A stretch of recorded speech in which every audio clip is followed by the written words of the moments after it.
사무실의 형광등 불빛이 하얗게 쏟아지는 가운데 한아리는 모니터에 코를 박을 듯 집중하고 있었다. 키보드를 두드리는 소리와 마우스를 클릭하는 소리가 조용한 사무실에 경쾌하게 울려 퍼졌다. 그녀의 눈은 빛나는 화면에 고정된 채 미세하게 꿈틀거리는 입꼬리는 만족감을 숨기지 못했다. 미디어 콘텐츠 회사 미디어 넥스트의 인턴으로 일한 지 벌써 5달째. 아리는 드디어 자신의 모든 열정과 재능을 쏟아부은 프로젝트를 완성해가고 있었다. 그것은 신생 친환경 코스메틱 브랜드 숨결 화장품의 런칭 캠페인 기획안이었다. 시장 분석부터 타겟 설정, 크리에이티브 컨셉 도출, 그리고 구체적인 실행 방안까지. 어느 하나 아리의 손길이 닿지 않은 곳이 없었다. 밤샘 작업은 일상이었고 주말 반납은 당연한 일이었다. 하지만 그녀는 피곤함조차 느끼지 못할 만큼 일에 대한 애정과 성공에 대한 열망으로 가득 차 있었다. 이 프로젝트는 단순한 인턴 과제가 아니었다. 정규직 전환을 결정짓는 중요한 평가 항목이자 그녀의 능력을 세상에 증명할 첫 번째 기회였다. 아리야, 아직도 안 갔어. 벌써 9시가 넘었는데. 부드러운 목소리와 함께 어깨에 가벼운 손길이 느껴졌다. 돌아보자. 걱정스러운 눈빛에 오수연이 서 있었다. 수연은 아리와 입사 동기이자 회사에서 유일하게 마음을 터놓고 지내는 단짝 친구였다. 예쁘장한 얼굴에 상냥한 말투. 누구에게나 친절한 성격 덕분에 사내 평판도 좋았다. 아리는 그런 수연에게 깊은 신뢰감을 느끼고 있었다. 수연이구나. 응. 마무리할 게 좀 남아서 너는 퇴근 안 하고 뭐래? 아리가 피곤한 기색을 감추며 웃었다. 너 혼자 야근하는 것 같아서 잠깐 들렀지. 이거 마시면서 해. 수연은 따뜻한 커피가 담긴 테이크아웃 잔을 아리의 책상 위에 올려놓았다. 잔잔한 온기가 아리의 손끝으로 전해졌다. 우와, 고마워. 역시 수연이밖에 없어. 뭘 이 정도 가지고. 근데 프로젝트는 다 돼가. 팀장님이 엄청 기대하시던데. 수연의 눈이 호기심으로 반짝였다. 아리는 숨길 것도 없다는 듯 자신의 기획안이 담긴 노트북 화면을 수연 쪽으로 살짝 돌렸다. 거의 다 됐어. 이것 봐봐. 이번 캠페인 컨셉은 도시 속의 숨, 피부로 숨 쉬다인데 자연 친화적인 브랜드 이미지를 강조하면서도 도시적인 세련됨을 놓치지 않으려고 했어. 특히 이 부분. 소비자들이 직접 참여하는 챌린지 형식의 SNS 이벤트인데 바이럴 효과가 꽤 클 것 같지 않아. 아리는 자신이 가장 공들여 만든 부분을 가리키며 신나게 설명했다. 수연은 연신 고개를 끄덕이며 감탄사를 터뜨렸다. 대박이다. 아리야, 진짜 아이디어 좋은데 특히 이 챌린지 완전 신선해. 내가 보기엔 이거 무조건 통과야. 팀장님도 분명 좋아하실 거고. 정말 네가 그렇게 말해주니 힘이 나네. 아리는 수연의 칭찬에 진심으로 기뻐했다. 그녀는 자신의 아이디어를 공유하고 피드백을 받는 것을 좋아했고 특히 수연의 의견은 항상 귀담아 들었다. 그날도 아리는 늦게까지 남은 수연과 프로젝트에 대한 이런저런 이야기를 나누며 마지막 검토 작업을 했다. 수연은 마치 자신의 일처럼 아리의 프로젝트에 관심을 보이며 조언을 아끼지 않았다. 드디어 운명의 프레젠테이션 날이 밝았다. 아리는 며칠 밤을 새우며 준비한 발표 자료를 최종 점검하고 깔끔한 정장 차림으로 회의실에 들어섰다. 김 팀장을 비롯한 기획팀 전원이 참석한 자리였다. 긴장감에 심장이 빠르게 뛰었지만 동시에 자신감도 넘쳤다. 그럼 숨결 화장품 런칭 캠페인 기획안 발표를 시작하겠습니다. 먼저 하나리 인턴부터 발표 순서를 호명하던 김 팀장의 말이 중간에 끊겼다. 그의 시선은 아리가 아닌 그녀의 옆자리에 앉은 수연에게 향해 있었다. 당황한 아리가 고개를 돌리자 믿을 수 없는 광경이 펼쳐졌다. 수연이 자리에서 일어나 당당한 미소를 지으며 팀원들에게 고개를 숙여 인사하고 있었던 것이다. 안녕하십니까. 이번 숨결 화장품 런칭 캠페인 기획을 맡은 오수연입니다. 지금부터 발표를 시작하겠습니다. 수연의 입에서 나온 말은 아리의 머릿속을 하얗게 만들었다. 내가 뭘 잘못 들은 건가? 아리가 구상하고 밤새워 만들었던 바로 그 기획안이 마치 처음부터 자신의 것이었던 것처럼 수연의 손에 들려 있었다.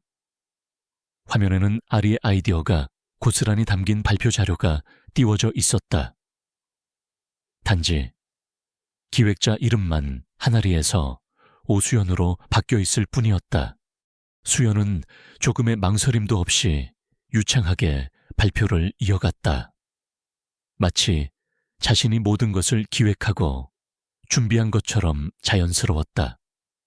아리가 가장 자신 있어 했던 SNS 챌린지 아이디어를 설명할 때는 마치 자신의 독창적인 발상인 양 목소리에 힘까지 주었다. 팀원들은 감탄사를 연발했고 김 팀장의 얼굴에는 만족스러운 미소가 떠올랐다. 아리는 온몸의 피가 싸늘하게 식는 것을 느꼈다. 배신감과 절망감이 해일처럼 밀려와 숨조차 제대로 쉴 수 없었다. 이게 대체 무슨 상황인지, 왜 수연이가 내 기획안을 발표하고 있는지. 머릿속은 수만 가지 물음표로 가득 찼지만 입은 굳게 닫힌 채 아무 말도 나오지 않았다. 그녀는 그저 멍하니 가장 친한 친구라고 믿었던 사람의 배신 행각을 지켜볼 수밖에 없었다. 발표가 끝나자 회의실은 박수갈채로 가득 찼다. 훌륭했어, 오수연 씨. 아이디어가 아주 참신하고 논리적이군. 특히 젊은 세대의 트렌드를 잘 읽어낸 것 같아. 이 정도면 바로 실행해도 손색이 없겠어. 김 팀장의 극찬이 이어졌다. 수연은 활짝 웃으며 감사를 표했다. 그 누구도 아리의 존재를 신경 쓰지 않았다. 아니, 정확히는 아리가 이 프로젝트의 진짜 주인이라는 사실을 알지 못했다. 하나리 인턴은 따로 준비한 게 있나? 김 팀장이 그제야 아리에게 시선을 돌리며 물었다. 그의 말투에는 이미 모든 평가가 끝났다는 듯한 무심함이 묻어 있었다. 아리는 간신히 입을 열었다. 그게 제가 준비했던 내용과 같습니다. 목소리가 프레다델스키 떨려 나왔다. 같다고? 그게 무슨 말인가? 그럼 오수연 씨와 같이 준비했다는 건가? 김 팀장의 미간이 살짝 찌푸려졌다. 아리가 뭐라고 대답해야 할지 몰라 망설이는 사이 수연이 능숙하게 끼어들었다. 아, 팀장님. 아리 씨는 제가 이번 프로젝트를 진행하는 동안 옆에서 많이 도와줬어요. 자료 조사나 아이디어 구체화 과정에서 도움을 받긴 했지만 전체적인 기획과 발표 준비는 제가 주도적으로 진행했습니다. 아리 씨도 동의하죠? 수연은 아리에게 눈을 맞추며 부드럽게 웃었다. 하지만 그 미소는 아리에게 그 어떤 위협보다도 차갑고 잔인하게 느껴졌다. 아리는 아무 말도 할 수 없었다. 도와줬다고. 내가 주도적으로 한 일을 억울함과 분노가 치밀어 올랐지만 이 상황에서 자신이 할 수 있는 일은 없었다. 이미 모든 공은 수연에게 넘어간 후였다. 결국 아리는 힘없이 고개를 끄덕일 수밖에 없었다. 회의가 끝나고 자리로 돌아온 아리는 텅 빈 모니터만 바라보았다. 손끝이 차갑게 떨렸다. 몇 달간의 노력이, 꿈이, 그리고 가장 믿었던 친구가 한순간에 사라져 버렸다. 동료들은 모두 수연에게 몰려가 축하 인사를 건네고 있었다. 그 떠들썩한 소음 속에서 아리는 철저히 혼자였다. 어떻게 나한테 이럴 수가 있지? 우리가 어떤 사이인데. 아리는 수연과의 지난 시간들을 떠올렸다. 함께 웃고 떠들었던 일, 서로의 고민을 나누며 위로했던 밤들. 그 모든 것이 거짓이었단 말인가. 아리의 눈가에 뜨거운 것이 차올랐다. 하지만 사람들 앞에서 약한 모습을 보이고 싶지 않아 애써 눈물을 삼켰다. 퇴근 시간이 훨씬 지났지만 아리는 차마 자리에서 일어설 수 없었다. 텅 빈 사무실에 홀로 남아 끄끄대는 울음을 삼키고 있을 때 주머니 속 핸드폰이 짧게 진동했다. 발신자는 아빠였다. 여보세요. 애써 아무렇지 않은 척 목소리를 가다듬었지만 끝내 울음이 섞여 나왔다. 아리냐, 목소리가 왜 그래? 무슨 일 있었어? 수화기 너머로 들려오는 낮고 권위 있는 목소리. 대한민국 최고 권력의 신문사 중 하나인 대한일보의 박진형 회장. 바로 그녀의 아버지였다. 그는 평소 아리가 스스로의 힘으로 세상을 경험하고 단련되기를 바라며 그녀가 평범한 인턴 생활을 하는 것을 묵묵히 지켜보고 있었다. 아니에요. 아빠, 아무 일도 없어요. 아리는 차마 오늘 있었던 일을 털어놓을 수 없었다. 아버지에게 실망스러운 모습을 보이고 싶지 않았고 무엇보다 자신의 힘으로 이 상황을 해결하고 싶다는 오기가 마음 한구석에서 고개를 들었다. 그래, 세상 일이라는 게 다 네 뜻대로만 되지는 않을 거다. 그 또한 네가 앞으로 헤쳐나가야 할 과정 중 하나일 테니 너무 낙담하지 말고 지금의 경험들이 결국 너를 더 단단하게 만들어줄 단련의 시간이라고 생각해라. 아버지의 말은 마치 모든 것을 알고 있다는 듯 의미심장했다. 아리는 전화를 끊고 한참 동안 창밖의 어두운 도시를 내려다보았다. 차가운 밤 공기가 뜨겁게 달아오른 그녀의 뺨을 식혀주었다. 아버지의 말처럼 어쩌면 이 모든 것이 자신을 단련시키기 위한 과정일지도 모른다. 그리고 그 단련의 끝에서 그녀는 오늘 자신이 겪은 이 처절한 배신을 반드시 되갚아 주리라 다짐했다. 그녀의 눈빛이 차갑게 빛나기 시작했다. 그날 이후 하나리의 세상은 무너져 내린 듯 했다. 며칠 동안 그녀는 방 안에 틀어박혀 외부와의 모든 접촉을 끊었다. 밥도 제대로 먹지 않았고 잠도 이루지 못했다. 믿었던 친구의 배신은 날카로운 비수가 되어 심장을 후벼 파는 듯한 고통을 안겨주었다. 오수연의 웃는 얼굴, 다정했던 목소리, 함께했던 추억들이 끊임없이 떠올라 그녀를 괴롭혔다. 그 모든 것이 가면이었다는 사실은 견디기 힘든 절망감을 선사했다. 하지만 시간은 야속하게도 흘러갔고 언제까지고 이렇게 주저앉아 있을 수만은 없었다. 아리는 며칠 만에 헬쑥해진 얼굴로 침대에서 일어났다. 거울 속에 비친 자신의 모습은 낯설었다. 눈은 퀭했고 입술은 바짝 마른 채 생기를 잃어 있었다. 그러나 그 공허한 눈동자 깊은 곳에서 아주 작은 불씨 하나가 희미하게 타오르고 있었다. 그것은 처절한 배신감 속에서 싹튼 복수심, 아니, 그보다는 진실을 밝히고 정의를 바로 세우고야 말겠다는 결연한 의지였다. 아리는 미디어 넥스트에 사직서를 제출했다. 퇴사 이유는 일신상의 사유라고 간략하게 적었다.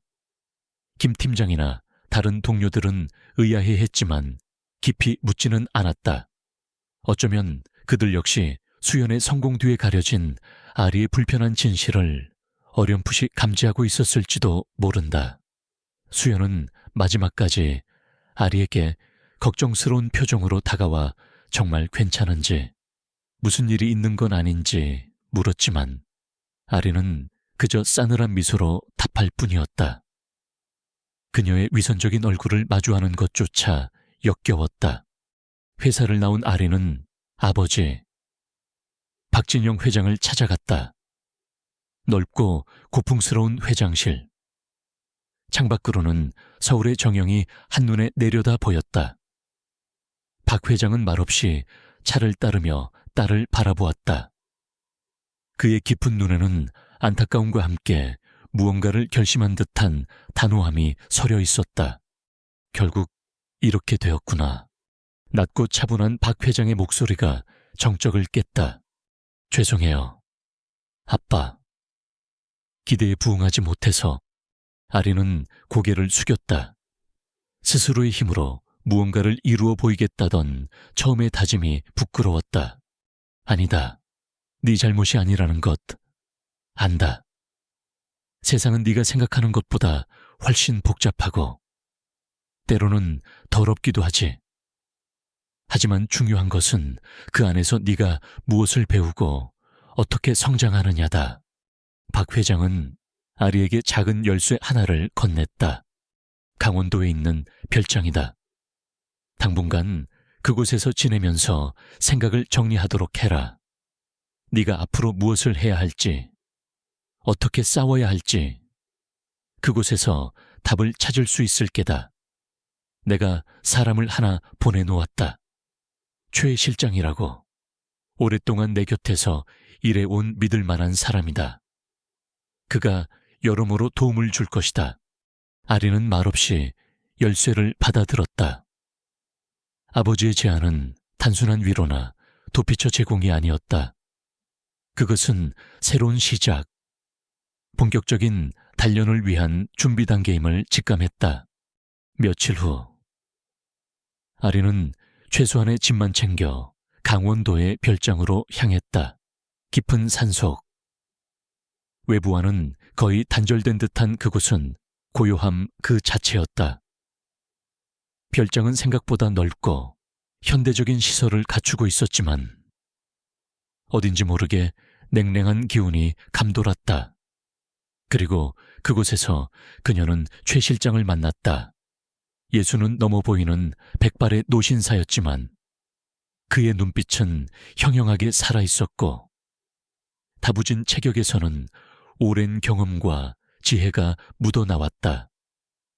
그는 대한일보에서 잔뼈가 굵은 전설적인 논설위원 출신으로 박 회장의 가장 오랜 친구이자 충직한 조언자였다. 아가씨, 오시느라 고생 많으셨습니다. 회장님께 말씀은 많이 들었습니다. 최 실장은 정중하게 아리를 맞이했다. 그의 말투는 부드러웠지만 어딘가 모르게 엄격함이 느껴졌다. 그날부터 아리의 본격적인 수련이 시작되었다. 새벽같이 일어나 산길을 달리는 것으로 하루를 시작했고 오전에는 최 실장과 함께 신문기사, 스크랩, 미디어 이론, 정치학, 경제학, 심리학 등 다양한 분야의 서적을 읽고 토론했다. 오후에는 실제 사건 사고 자료들을 분석하며 정보의 흐름을 읽는 법, 숨겨진 맥락을 파악하는 법, 그리고 여론을 형성하고 움직이는 기술들을 배웠다. 육체적으로도 정신적으로도 극한까지 몰아붙이는 강행군이었다. 처음 며칠은 따라가기조차 벅찼지만 아리는 이를 악물고 버텼다. 배신감과 분노는 점차 목표의식과 냉철한 이성으로 바뀌어갔다. 한편 서울에서는 오수연이 승승장구하고 있었다. 아리의 기획안으로 단숨에 실력을 인정받은 그녀는 정규직으로 전환된 것은 물론 주요 프로젝트마다 핵심 멤버로 참여하며 회사 내에서 입지를 빠르게 다져나갔다. 그녀는 각종 업계 행사에 얼굴을 비추며 인맥을 넓혔고 SNS에는 화려한 성공 스토리가 연일 업데이트되었다. 때로는 교묘하게 다른 사람의 아이디어를 가로채거나 자신에게 유리하도록 정보를 왜곡하는 일도 서슴지 않았지만 타고난 처세술과 계산된 친절함으로 교묘하게 위기를 넘겼다. 그녀의 주변에는 성공의 단물을 탐하는 사람들이 벌떼처럼 모여들었고 그 중에는 언론계 유력 인사나 기업의 임원들도 포함되어 있었다. 수연은 야망을 숨기지 않았고 더 높은 곳을 향해 거침없이 나아갔다. 그녀의 눈빛은 과거 아리와 함께 웃던 시절의 순수함 대신 차가운 욕망과 계산으로 번뜩였다. 아리는 최 실장이 건네주는 신문과 잡지를 통해 간간히 수연의 소식을 접했다. 화려한 조명 아래 웃고 있는 수연의 사진을 볼 때마다 가슴 한구석이 아려왔지만 이제는 예전처럼 감정에 휘둘리지 않았다. 오히려 그 모습은 아리의 복수심을 더욱 견고하게 다져주는 기폭제가 되었다. 분노는 때로는 강력한 동기가 되기도 합니다. 하지만 그것에 잡아먹혀서는 안 됩니다. 냉철한 이성과 치밀한 계획만이 진정한 승리를 가져다 줄 수 있지요. 최 실장은 아리의 눈빛을 읽은 듯 나지막이 말했다. 그의 가르침은 단순한 지식 전달이 아니었다. 세상을 보는 눈, 사람을 읽는 법, 그리고 무엇보다 자기 자신을 다스리는 법을 깨우치게 했다. 아리는 매일 밤 어둠 속에서 눈을 감고 수연의 얼굴을 떠올렸다. 그리고 다짐했다. 언젠가 반드시 그녀를 끌어내릴 것이라고. 단순한 개인적인 복수를 넘어 그녀가 저지른 기만과 그 뒤에 숨겨진 부조리한 시스템까지 남김없이 파헤쳐 세상에 폭로할 것이라고. 시간이 흐르면서 아리의 눈빛은 점점 더 깊고 차분해졌다. 그녀는 더 이상 순진하고 마음 약한 인턴 하나리가 아니었다. 고통과 배신감 속에서 단련된 날카로운 칼날을 숨긴 채 때를 기다리는 전략가로 변모하고 있었다.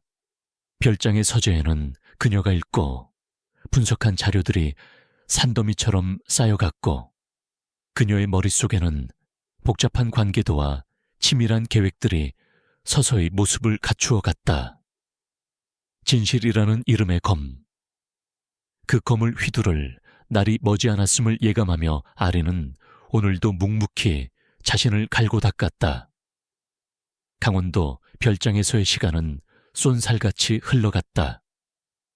한아리는 최 실장의 체계적인 지도 아래 마치 스펀지처럼 새로운 지식과 기술들을 흡수했다.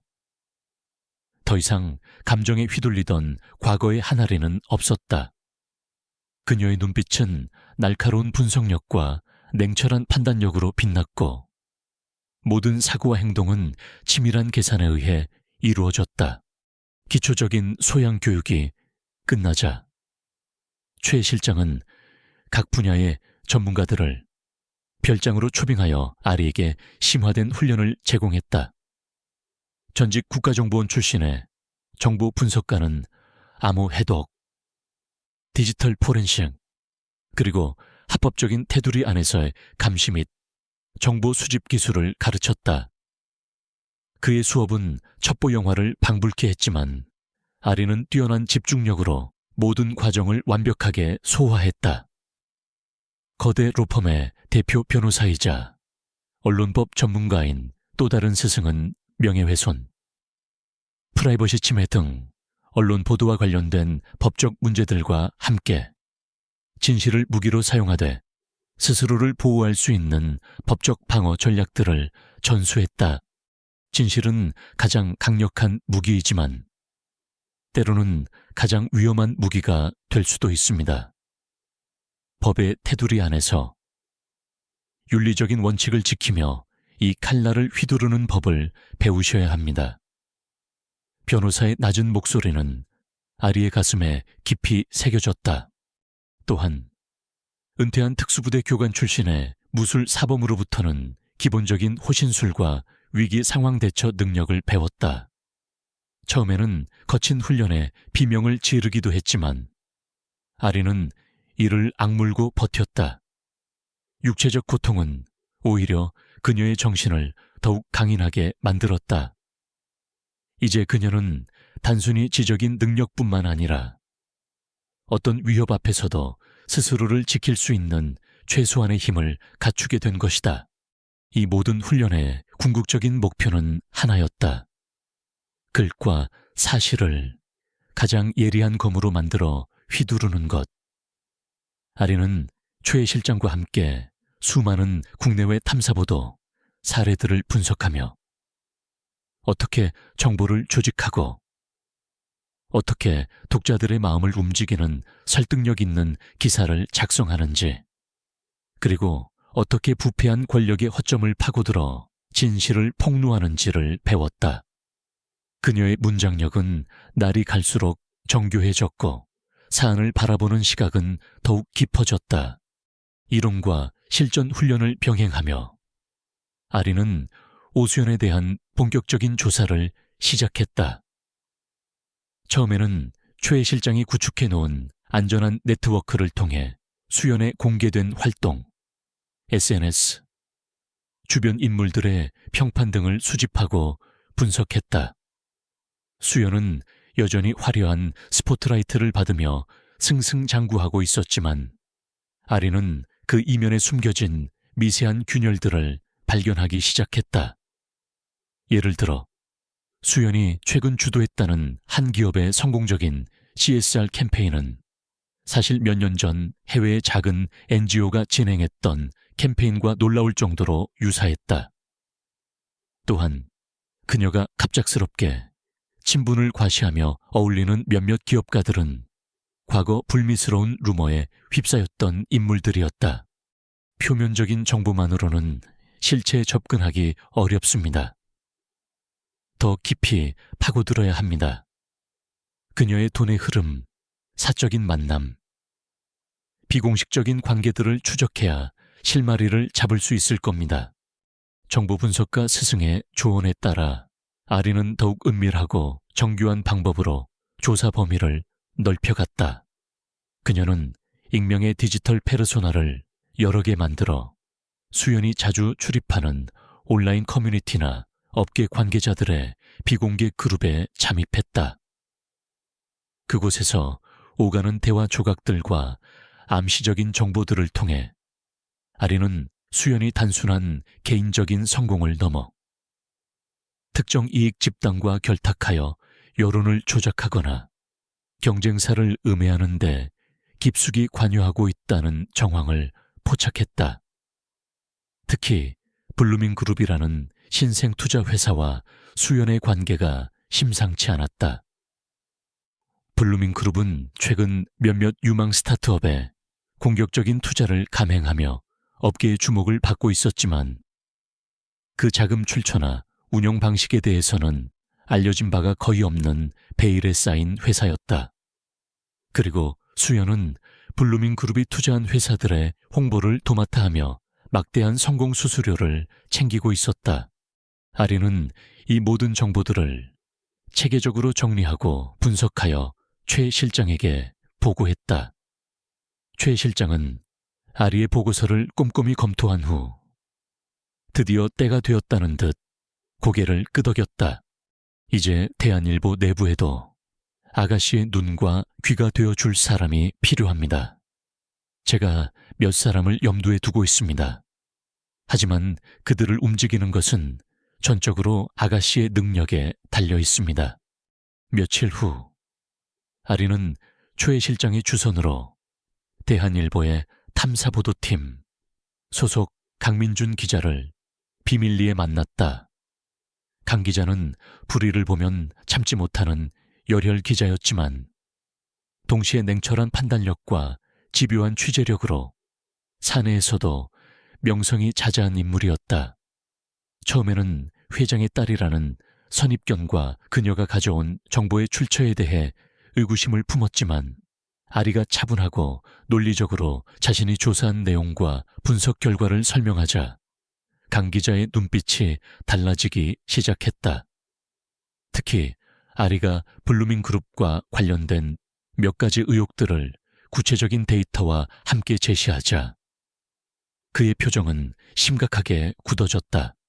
이건 보통 일이 아니군요.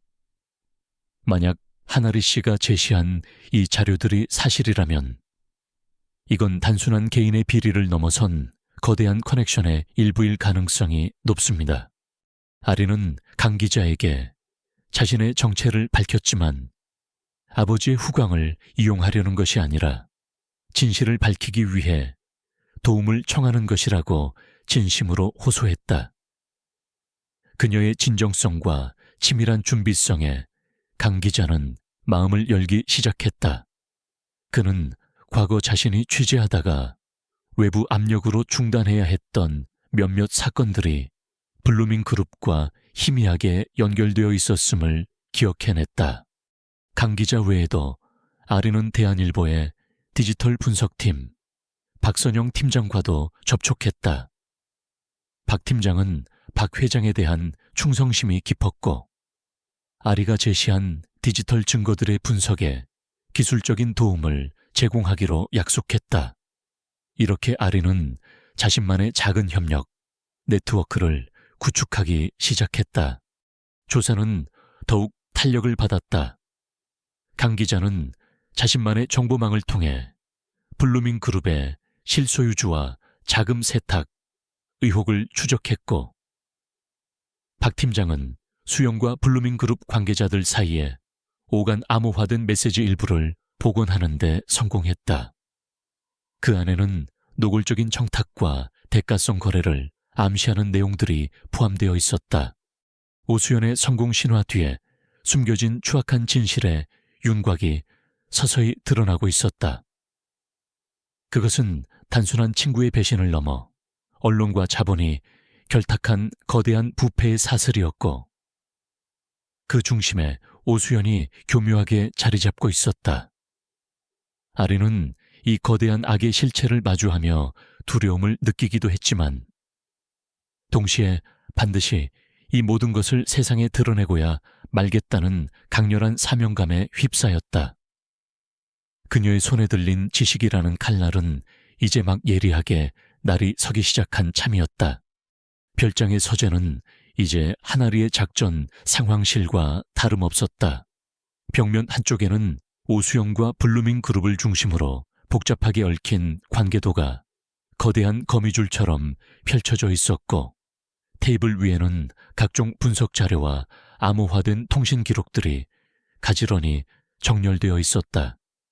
하나리는 최 실장, 그리고 비밀리에 별장을 오가는 강민준 기자와 함께 첫 번째 반격을 위한 최종 전략을 가다듬고 있었다.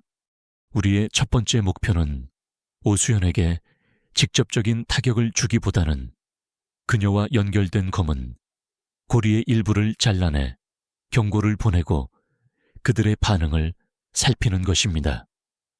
하나리가 차분한 목소리로 브리핑을 시작했다. 그녀의 눈빛은 예리하게 빛났고 말투에는 흔들림 없는 자신감이 배어 있었다. 타겟은 블루밍그룹의 자회사인 넥서스 커뮤니케이션즈가 최근 수주한 공공기관 홍보 용역입니다. 계약 규모도 상당하지만 입찰 과정에서 석연치 않은 점들이 다수 발견되었습니다. 오수연은 이 계약을 따내기 위해 넥서스 측에 깊숙이 관여하며 특정 심사위원에게 영향력을 행사했다는 정황이 있습니다. 강민준 기자가 고개를 끄덕였다. 제가 확인한 바로도 그렇습니다. 경쟁사였던 H기획의 제안서가 훨씬 우수했음에도 불구하고 기술 점수에서 비상식적인 감점을 받아 탈락했습니다.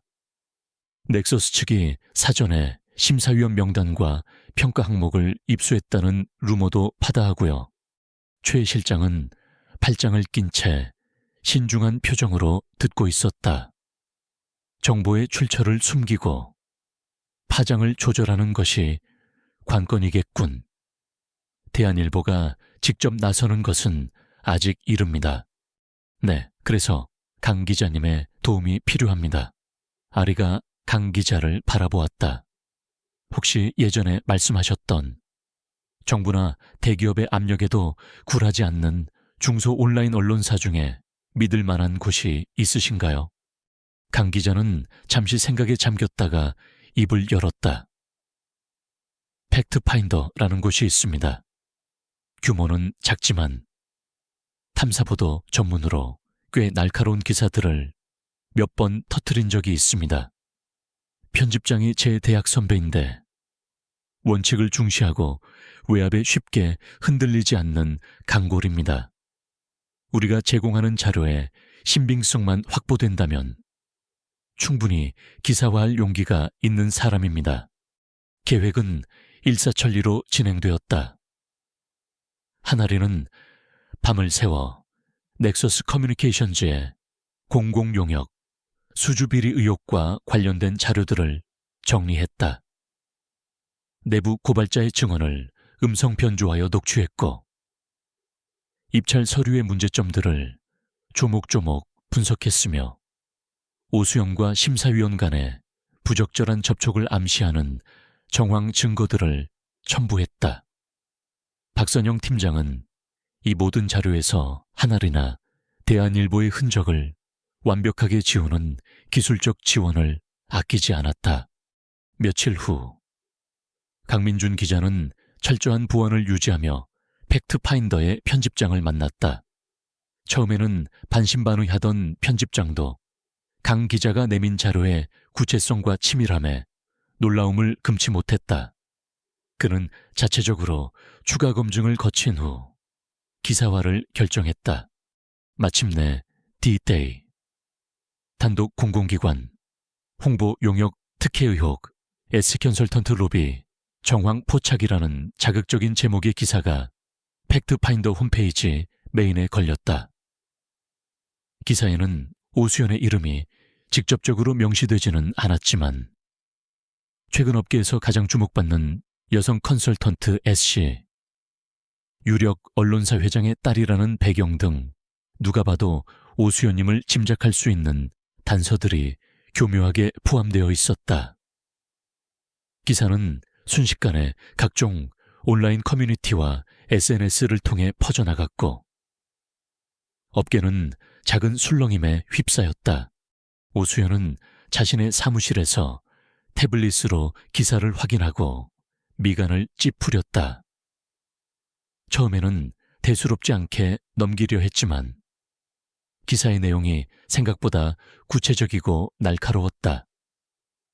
특히 심사위원과의 부적절한 접촉을 암시하는 대목에서는 심장이 철렁 내려앉는 것을 느꼈다. 이거 뭐야? 어떤 놈들이 이런 짓을 하는 거야? 수연은 신경질적으로 태블릿을 책상 위에 던졌다. 그녀는 즉시 블루밍 그룹의 고위 관계자에게 전화를 걸어 상황을 설명하고 대책을 논의했다. 그들은 팩트파인더라는 듣도 보도 못한 작은 언론사를 폄하하며 곧 잠잠해질 것이라고 애써 태연한 척했지만 목소리에는 불안감이 역력했다. 그들은 즉시 영향력을 행사할 수 있는 모든 채널을 동원해 기사를 막고 해당 언론사에 압력을 넣기 시작했다. 하지만 팩트파인더는 생각보다 강하게 버텼다. 오히려 추가 보도를 예고하며 압박에 굴하지 않겠다는 의지를 내비쳤다. 상황이 심상치 않게 돌아가자 수연은 불안감을 감추지 못했다. 누가, 왜 자신을 공격하는 것일까? 최근 경쟁에서 밀려난 업체들의 소행일까? 아니면 내부의 배신자 그녀의 머릿속은 복잡하게 돌아갔지만 설마 하나리가 이 일의 배후에 있을 것이라고는 꿈에도 생각하지 못했다. 그녀에게 하나리는 이미 모든 것을 잃고 시골 어딘가에 처박혀 있을 힘없는 존재일 뿐이었다. 오만함이 그녀의 눈을 가리고 있었다. 별장에서 하나리는 실시간으로 상황을 모니터링하고 있었다. 팩트파인더의 기사가 올라오고 수연과 블루밍 그룹 측이 허둥지둥 대응하는 모습들이 그녀의 손바닥 안에 고스란히 들어왔다. 심장이 긴장감으로 빠르게 뛰었지만 동시에 차가운 희열과 만족감이 온몸으로 퍼져나갔다. 이것은 시작에 불과했다. 예상대로 움직여주고 있군. 최 실장이 모니터에 떠있는 수많은 반응들을 보며 낮은 목소리로 말했다.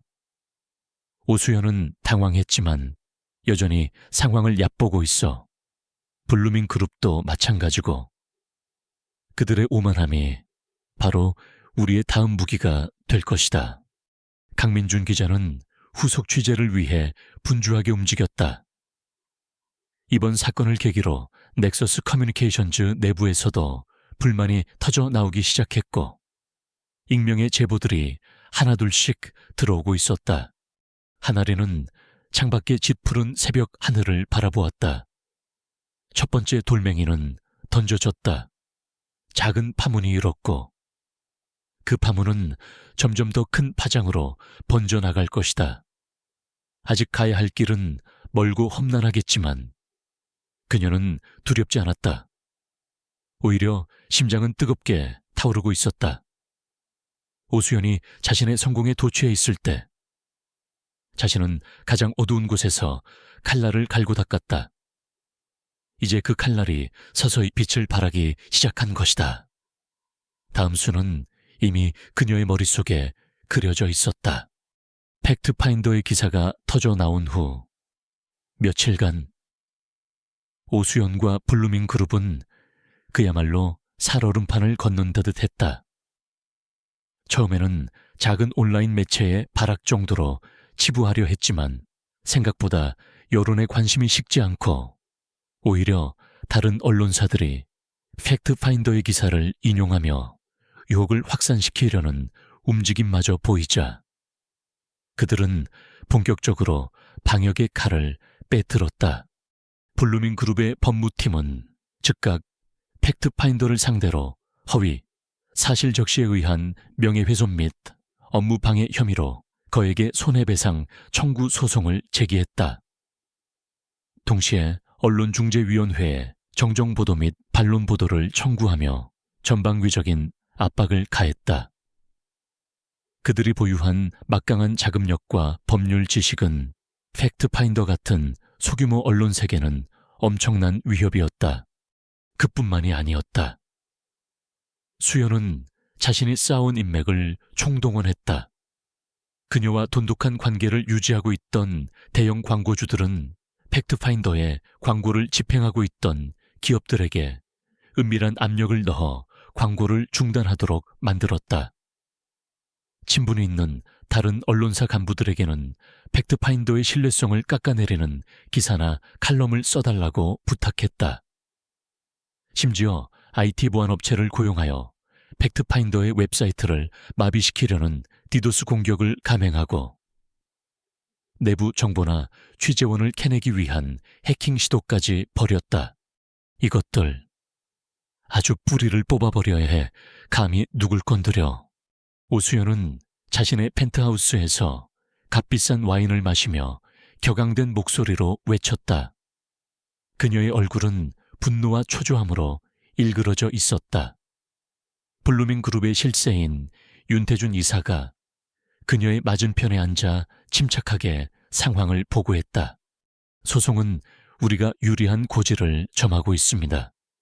팩트파인더 측에서 제시한 증거들은 대부분 정황 증거이거나 간접적인 것들이라 법정에서 뒤집힐 가능성이 높습니다. 광고 압박도 효과를 보고 있고요. 다만 그쪽 편집장이 생각보다 강단이 있는 인물이라 쉽게 물러서지는 않을 것 같습니다. 강단 웃기지 말라. 그래, 돈으로 안 되면 다른 방법도 있잖아. 언론사 세무조사라도 하든가, 아니면 그 편집장 개인적인 약점이라도 찾아내서 망신을 주든가. 방법은 얼마든지 있어. 수연의 눈빛이 독사처럼 번뜩였다. 그녀는 더 이상 과거의 어설픈 인턴이 아니었다. 성공을 위해서라면 수단과 방법을 가리지 않는 냉혹한 승부사로 변해 있었다. 윤 이사는 수연의 살벌한 기세에 잠시 움찔했지만 이내 냉정을 되찾고 고개를 끄덕였다. 그 역시 이 싸움에서 밀리면 블루밍그룹 전체가 위험해질 수 있다는 것을 잘 알고 있었다. 별장에서 하나리는 이 모든 상황을 실시간으로 지켜보고 있었다. 적들의 방역은 예상보다 훨씬 거세고 악랄했다. 팩트파인더의 편집장은 연일 계속되는 협박과 회유, 그리고 소송 압박에 시달리면서도 꿋꿋하게 버티고 있었지만 그의 얼굴에는 피로감이 역력했다. 강민준 기자 역시 대한일보 내부에서 익명의 투서와 음해성 소문으로 곤란을 겪고 있었다. 그의 직속 상사인 편집국장은 그를 불러 괜한 일에 휘말리지 말고 몸조심하라는 알 수 없는 경고를 하기도 했다. 보이지 않는 손이 대한일보 내부까지 미치고 있음을 직감할 수 있었다. 저들이 저렇게까지 나올 줄은.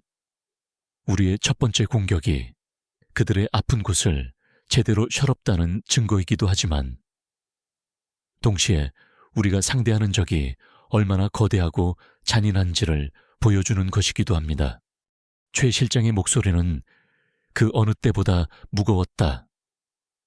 아리는 입술을 깨물었다. 자신의 계획 때문에 무고한 사람들이 고통받고 있다는 사실이 그녀의 마음을 짓눌렀다. 하지만 여기서 멈출 수는 없었다.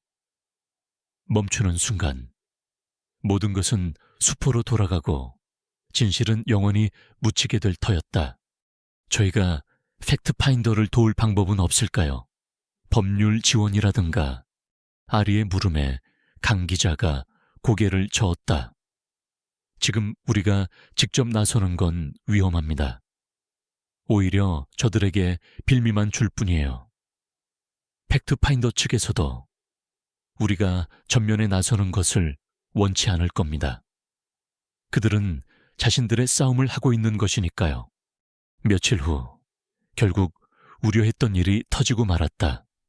팩트파인더는 블루밍그룹의 집요한 법적 공세와 증거 부족을 이유로 기사 내용 중 일부 사소한 표현상의 오류를 인정하고 정정하는 합의를 할 수밖에 없었다. 물론 기사의 핵심적인 의혹 제기 부분은 유지되었지만 수영과 블루밍그룹의 홍보팀은 이 작은 정정마저도 마치 팩트파인더가 모든 기사 내용을 허위로 인정한 것처럼 포장하여 대대적으로 언론 플레이를 펼쳤다. 진실을 왜곡한 악의적 보도. 결국 꼬리 내려 팩트파인더. 가짜뉴스로 기업 이미지 실추 시도. 법적 책임 불가피. 자극적인 제목의 기사들이 친 블루밍그룹 성향의 매체들을 통해 쏟아져 나왔다. 여론은 순식간에 반전되는 듯 했고 오수연은 마치 승리자처럼 당당하게 공식 석상에 모습을 드러냈다. 그녀의 얼굴에는 다시 오만함과 자신감이 가득했다. 이것은 하나리에게 첫 번째 실질적인 패배였다. 비록 작은 부분이었지만 적들에게 방역의 빌미를 제공했고 그들이 얼마나 교묘하게 여론을 조작할 수 있는지를 뼈저리게 느끼게 된 계기였다. 서재에 홀로 앉아 모니터를 바라보는 아리의 눈빛은 깊은 좌절감과 함께 더욱 차가운 분노로 이글거렸다. 괜찮습니다. 아가씨, 전쟁에서 작은 전투의 패배는 변까지 상사입니다. 중요한 것은 이 패배를 통해 무엇을 배우고 다음 전투를 어떻게 준비하느냐입니다. 최 실장이 따뜻한 차를 건네며 위로했다. 아리는 천천히 고개를 들었다. 그의 말대로였다. 이대로 무너질 수는 없었다. 오히려 이번 일을 통해 적들의 약점과 행동 패턴을 더욱 명확하게 파악할 수 있었다. 그들의 오만함 뒤에는 분명 더 큰 허점이 숨겨져 있을 터였다. 이제 소극적인 방식으로는 안 되겠어요. 저들에게는 더 강력하고 더 치명적인 한 방이 필요해요. 아무도 부정할 수 없는, 빼도 박도 못할 증거를 찾아야 합니다. 아리의 목소리는 낮고 단호했다. 그녀는 벽에 걸린 관계도를 매섭게 노려보았다. 오수연, 그리고 블루밍 그룹, 그 뒤에 숨겨진 진짜 몸통. 그녀의 직감은 그 거대한 악의 중심에 한 인물이 존재하고 있음을 가리키고 있었다. 대한일보의 숙적이자 아버지 박진영 회장과 오랫동안 대립해온 언론계의 또 다른 거물. 그 자를 무너뜨리지 않고서는 이 싸움을 끝낼 수 없다는 것을 깨달았다. 파도는 더욱 거세졌고 물밑의 암투는 더욱 치열해졌다. 하나리는 잠시 숨을 고르며 전열을 가다듬었다. 더 깊은 어둠 속으로, 더 위험한 진실 속으로 뛰어들 준비를 하고 있었다. 그녀의 눈앞에는 이제 더 이상 물러설 곳이 없었다. 팩트파인더에 대한 공격과 그로 인한 작은 승리는 오수연과 블루밍 그룹을 더욱 오만하게 만들었지만 하나리에게는 값비싼 교훈과 함께 새로운 투지를 불어넣었다. 그녀는 이제 단순한 정보 수집과 간접적인 공격만으로는 거대한 악의 카르텔을 무너뜨릴 수 없음을 깨달았다. 더 깊숙한 곳, 바로 검은 거미줄의 중심부를 향해 칼날을 겨눠야 했다. 하나리의 다음 목표는 명확해졌다. 블루밍 그룹의 배후, 그리고 오수연을 조종했을 가능성이 높은 진짜 몸통. 그녀의 직감과 최 실장이 수집한 정보들은 한 인물을 가리키고 있었다. 바로 대한일보의 오랜 숙적이자 대한민국 언론계의 또 다른 거물, 세계미디어의 양현수 회장이었다. 양 회장은 공격적인 경영 스타일과 막강한 정치적 영향력을 바탕으로 자신의 미디어 제국을 확장해 왔으며 그 과정에서 박진영 회장의 대한일보와 사사건건 대립하며 악연을 이어오고 있었다. 양현수 회장, 그러면 충분히 가능성이 있습니다.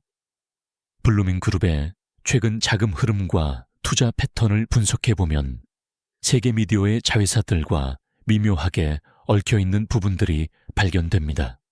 마치 보이지 않는 손이 자금을 움직이는 것처럼 말이죠. 박선영 팀장이 복잡한 데이터 그래프를 화면에 띄우며 설명했다. 강민준 기자 역시 고개를 끄덕였다. 양 회장은 과거에도 경쟁사를 음해하거나 여론을 조작하기 위해 더러운 수법을 동원했다는 의혹을 여러 번 받았습니다. 하지만 교묘한 법망과 권력의 비호 아래 번번이 빠져나갔죠. 오수영 같은 야망 넘치는 젊은이를 이용해 박 회장님을 공격하려 했을 가능성도 배제할 수 없습니다. 이제부터의 싸움은 이전과는 차원이 달랐다. 양현수 회장은 개인적인 비리를 넘어 정재계의 거미줄처럼 로비망을 구축하고 있는 거대한 권력이었다. 하나리는 최 실장, 강 기자, 박 팀장과 함께 더욱 치밀하고 대담한 작전을 세워야 했다. 그들은 양 회장의 비자금 조성 의혹, 차명 계좌, 그리고 세계 미디어를 이용한 주가 조작 및 시장 교란 행위 등을 집중적으로 파고들기 시작했다. 조사는 극도의 보안 속에서 이루어졌다. 아리는 거의 별장을 떠나지 않은 채 박 팀장이 제공하는 암호화된 통신망을 통해 강 기자와 정보를 주고받았다. 강 기자는 자신의 모든 취재력을 동원해 양 회장의 주변 인물들을 탐문하고 과거 세계 미디어 내부 고발자들을 수소문했다. 그 과정에서 몇 번의 아찔한 위기도 있었지만 그때마다 아리의 기지와 최 실장의 노련함으로 무사히 넘길 수 있었다. 그러던 어느 날 결정적인 단서가 포착되었다. 과거 양 회장의 비서실에서 근무하다 해고된 한 인물이 강 기자에게 은밀하게 접촉해 온 것이다.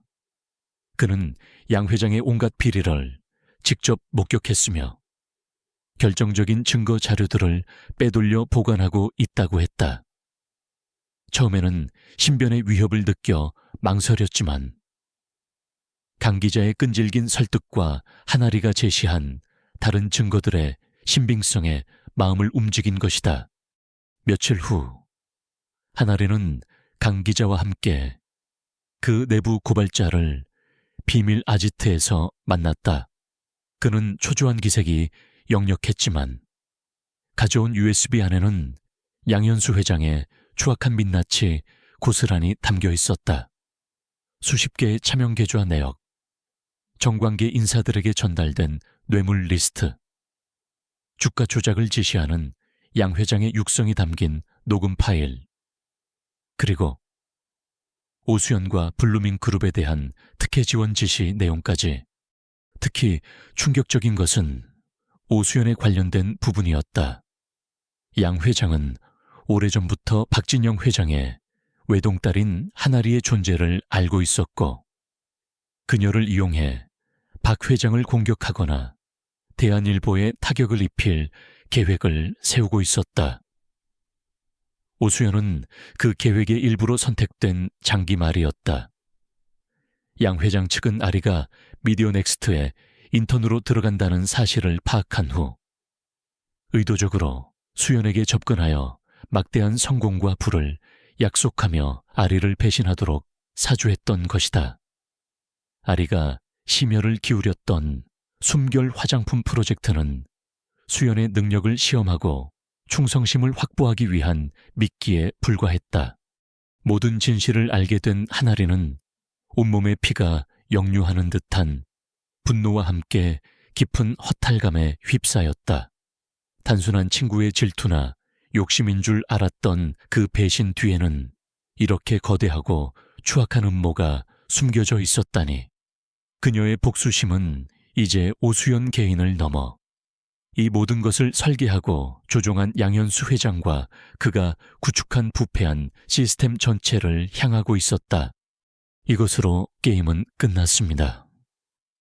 하나리가 USB를 손에 쥔 채 차갑게 말했다. 그녀의 눈에는 더 이상 눈물도 망설임도 없었다. 오직 강철 같은 의지만이 빛나고 있었다. 이제 남은 것은 이 모든 증거들을 취합하고 가장 효과적인 방법으로 세상에 폭로하는 것이었다. 하나리와 그녀의 팀은 며칠 밤을 새워 증거 자료들을 분석하고 검증했으며 법적 검토까지 마쳤다. 모든 조각들이 맞춰지자 거대한 부패의 거미줄이 그 실체를 드러냈다. 문제는 이것을 어떻게 터뜨리느냐였다. 대한일보를 통해 직접 보도하는 것이 가장 파급력이 크겠지만 내부의 반발이나 외부의 압력도 만만치 않을 터였다. 박진영 회장은 딸로부터 모든 보고를 받고 깊은 고뇌에 빠졌다. 양현수 회장과의 전면전은 대한일보의 명운을 건 도박이 될 수도 있었다. 결국 박 회장은 대한일보의 주요 간부들을 소집하여 긴급회의를 열었다. 편집국장, 논설실장, 법무팀장 등 핵심 인사들이 모두 모인 자리에서 박 회장은 하나리가 수집한 자료들의 요약본을 공개했다. 회의장은 찬물을 끼얹은 듯 조용해졌다. 자료의 내용은 너무나 충격적이었고 그 파장이 어디까지 미칠지 가늠하기 어려웠다. 이것은 단순한 비리 사건이 아니오 대한민국 언론의 근간을 뒤흔들 수도 있는 문제입니다. 대한일보가 이 진실을 외면한다면 우리는 더 이상 언론이라는 이름을 내걸 자격이 없을 것이오. 박 회장의 목소리는 낮았지만 단호했다. 예상대로 일부 간부들은 양현수 회장과의 전면전이 가져올 위험성을 경고하며 신중론을 제기했다. 하지만 한아리가 직접 회의에 참석하여 자신이 겪었던 일과 조사 과정, 그리고 증거의 확실성을 차분하면서도 힘있게 설명하자 회의장의 분위기는 서서히 바뀌기 시작했다. 무엇보다 진실을 향한 그녀의 순수한 열정과 용기가 회의 참석자들의 마음을 움직였다. 오랜 토론 끝에 대한일보는 이 사건을 정면으로 다루기로 결정했다. 탐사보도팀을 중심으로 특별 취재팀이 꾸려졌고 강민준 기자가 그 중심에 섰다. 모든 준비는 끝났다. 한아리는 자신의 손으로 얽히고 설킨 거미줄의 지도를 완성했고 이제 그 거미줄을 불태워버릴 마지막 순간만을 기다리고 있었다. 그녀의 마음속에는 폭풍전야의 고요함이 감돌았다. 오랫동안 그녀를 짓눌렀던 복수라는 감정은 이제 정의를 실현하겠다는 더 큰 사명감으로 승화되어 있었다. 대한일보 편집국은 마치 태풍의 눈처럼 긴장감이 감돌았다. 양현수 회장과 세계미디어, 그리고 그와 결탁한 거대한 부패 사슬을 겨냥한 특별 취재팀의 첫 기사 송고를 불과 몇 시간 앞둔 시점이었다. 한아리는 강민준 기자, 박선영 팀장과 함께 최종 점검을 위해 편집국 한쪽에 마련된 임시 사무실에서 밤을 새우고 있었다. 그녀의 얼굴에는 피곤한 기색이 역력했지만 눈빛만은 그 어느 때보다 형형하게 빛나고 있었다. 박진영 회장은 만일의 사태에 대비해 사옥 전체의 보안을 최고 수준으로 격상시켰고 법무팀은 예상되는 모든 법적 분쟁에 대한 시나리오별 대응책을 마련해둔 상태였다. 모든 준비는 끝났습니다. 이제 세상을 향해 진실을 알리는 일만 남았습니다. 강민준 기자가 비장한 표정으로 말했다. 그의 손에는 수개월간의 피땀 어린 노력이 담긴 첫 번째 기사 원고가 들려 있었다. 정확히 다음 날 오전 6시 대한일보 홈페이지 메인 화면에 단독 세계미디어 양현수 회장 수천억 원대 비자금 조성 및 정관계 로비 여론조작 의혹 포착이라는 제목의 기사가 떠올랐다. 기사는 양 회장이 차명 계좌를 통해 불법적인 비자금을 조성하고 이를 이용해 정관계 인사들에게 조직적인 로비를 벌여왔으며 심지어 계열사들을 동원해 주가를 조작하고 경쟁사에 대한 음해성 기사를 유포하는 등 여론을 왜곡해왔다는 충격적인 내용을 담고 있었다. 함께 공개된 녹취 파일과 내부 문건들은 그야말로 스모킹 건이었다. 기사가 공개되자마자 대한민국은 발칵 뒤집혔다. 다른 언론사들은 앞다투어 대한일보의 단독 보도를 인용하며 속보를 쏟아냈고 포털사이트 실시간 검색어는 온통 양현수 회장과 세계미디어 관련 키워드로 도배되었다. 정치권과 경제계는 물론 일반 대중들까지 경악을 금치 못했다. 마치 거대한 댐이 무너지듯 그동안 수면 아래 감춰져 있던 추악한 진실들이 본물처럼 터져나오기 시작했다. 대한일보는 멈추지 않았다. 다음 날에는 블루밍그룹이 양 회장의 비자금 세탁, 창구 역할을 해왔으며 그 과정에서 오수연이 깊숙이 개입하여 각종 특혜를 받고 부당한 이익을 챙겼다는 후속타를 터뜨렸다. 오수연이 과거 하나리의 프로젝트를 가로채고 이후에도 여러 차례 부도덕한 방법으로 성공 가도를 달려왔던 구체적인 정황들이 적나라하게 폭로되었다. 한때 성공한 젊은 여성의 아이콘으로 불렸던 그녀의 이미지는 한순간에 나락으로 떨어졌다. 양현수 회장과 세계미디어 측은 즉각 악의적이고 근거 없는 허위 보도라며 법적 대응을 포함한 모든 수단을 동원해 강력히 대처하겠다고 반발했다. 하지만 대한일보가 연이어 공개하는 증거들은 너무나 명백하고 구체적이어서 그들의 주장은 설득력을 얻지 못했다. 오히려 여론은 더욱 악화되었고 세계미디어의 주가는 연일 폭락했다. 결국 검찰이 칼을 빼들었다. 대한일보의 보도와 함께 제출된 증거 자료들을 토대로 양현수 회장과 블루밍그룹 그리고 오수연 등 관련자들에 대한 대대적인 수사에 착수한 것이다.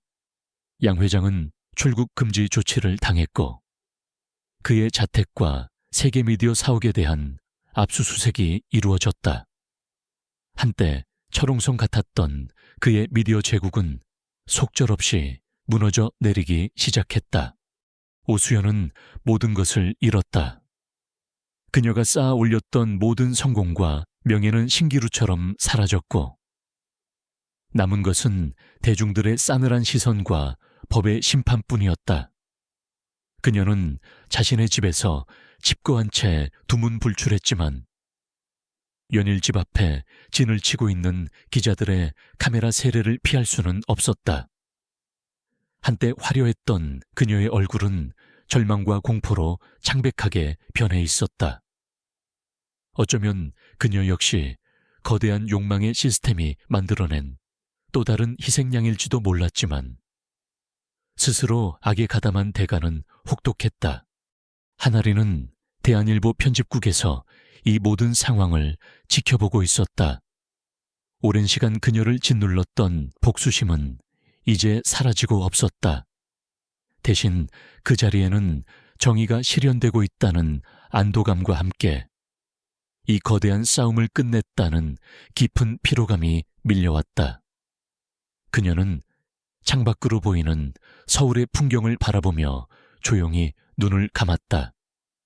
아버지 박진영 회장이 어느새 다가와 그녀의 어깨에 손을 얹었다. 네가 해냈다. 아리야, 내 용기와 지혜가 이 모든 것을 가능하게 했어. 아비로서 그리고 언론인 선배로서 네가 정말 자랑스럽다. 아버지의 따뜻한 격려에 아리의 눈시울이 뜨거워졌다. 최 실장과 강민준 기자, 박선영 팀장을 비롯한 특별 취재팀원들도 그녀에게 다가와 진심 어린 축하와 감사를 전했다. 그들의 얼굴에는 오랜 싸움 끝에 승리한 자들만이 가질 수 있는 깊은 만족감과 연대감이 어려 있었다. 사건은 일파만파로 커져나갔다. 양현수 회장은 결국 구속되었고 그와 결탁했던 정관계 인사들도 줄줄이 법의 심판대에 올랐다. 오수연 역시 사기 및 업무상 배임 등의 혐의로 기소되어 재판을 받게 되었다. 블루밍그룹은 해체 수순을 밟았고 대한민국 사회에 만연했던 부패의 고리 하나가 마침내 끊어진 것이다. 대한일보는 이번 사건을 통해 진실을 추구하는 정론지로서의 위상을 확고히 다졌고 국민들의 뜨거운 지지와 신뢰를 받았다. 박진영 회장은 이 모든 공을 딸 하나리와 특별 취재팀에게 돌리며 앞으로도 대한일보는 어떠한 외압에도 굴하지 않고 정의와 공익을 위해 싸워나갈 것을 천명했다. 하나리는 더 이상 어둠 속에 숨지 않았다. 그녀는 자신의 능력과 용기를 세상에 증명했고 이제 당당하게 빛을 향해 나아갈 준비가 되어 있었다. 박진영 회장은 대한일보 내에 미래전략 및 탐사보도 특별팀을 신설하고 하나리에게 그 팀의 중책을 맡겼다. 과거의 아픔을 극복하고 더욱 강인하고 성숙해진 그녀는 이제 아버지의 뒤를 이어 대한민국 언론의 미래를 이끌어갈 새로운 리더로 성장하고 있었다. 그녀의 손에는 여전히 날카로운 진실의 검이 들려 있었고 그 검은 언제나 사회의 어두운 곳을 밝히고 정의를 바로 세우기 위해 빛날 준비가 되어 있었다. 에필로그. 그로부터 1년 후 대한민국 사회는 양현수 게이트의 후폭풍 속에서 많은 변화를 겪었다. 부패한 권력자들은 단죄를 받았고 언론 환경도 조금이나마 투명해졌다는 평가가 나왔다. 오수연은 법정에서 징역형을 선고받고 수감되었다. 한때 모든 것을 가졌던 그녀는 이제 차가운 감옥 안에서 자신의 과오를 곱씹으며 혹독한 대가를 치르고 있었다. 양현수 회장 역시 법의 엄중한 심판을 피하지 못했다. 그의 미디어 제국은 공중분해되었고 그는 남은 여생을 감옥에서 보내게 되었다. 하나리는 대한일보의 미래전략 및 탐사보도 특별팀 팀장으로서 눈부신 활약을 펼치고 있었다. 그녀가 이끄는 팀은 제2, 제3의 양현수 게이트를 막기 위해 우리 사회 곳곳에 숨겨진 부정과 부패를 파헤치며 국민들의 알 권리를 충족시키는 데 앞장섰다. 그녀는 더 이상 개인적인 복수심에 얽매이지 않았다. 그녀의 목표는 오직 하나. 진실을 통해 더 나은 세상을 만드는 것이었다. 오늘도 그녀는 새로운 사건 파일 위로 예리한 눈빛을 던지며 또 다른 정의로운 싸움을 준비하고 있었다. 그녀의 여정은 이제 막 시작된 참이었다. 알겠습니다. 이어서 요청하신 대로 한국어로 감사의 말씀과 구독 요청, 그리고 깊이 있는 문장으로 마무리하겠습니다. 지금까지 저희 이야기를 함께 해주신 청취자 여러분께 진심으로 감사드립니다. 앞으로도 더 깊이 있는 이야기로 여러분을 찾아뵐 수 있도록 채널 구독과 알림 설정 꼭 부탁드리겠습니다. 기억해 주십시오. 진실을 향한 여정은 끝나지 않았으며 가장 어두운 밤에도 정의의 새벽은 반드시 찾아옵니다.